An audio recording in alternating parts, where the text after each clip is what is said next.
Мына қыздар көрпешенің ақырғы бөлігін құрастырып жатырмыз.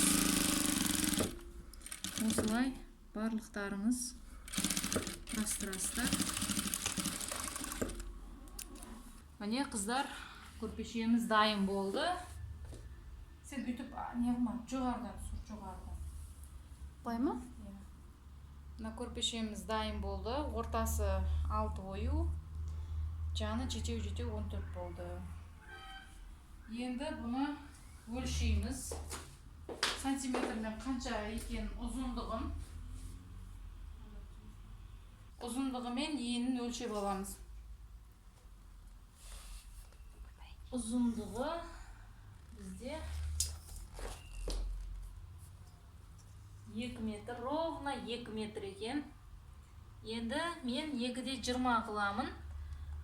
2,20 көрпеше қыламын. Демек мен 20 сантиметр қосып алуым керек.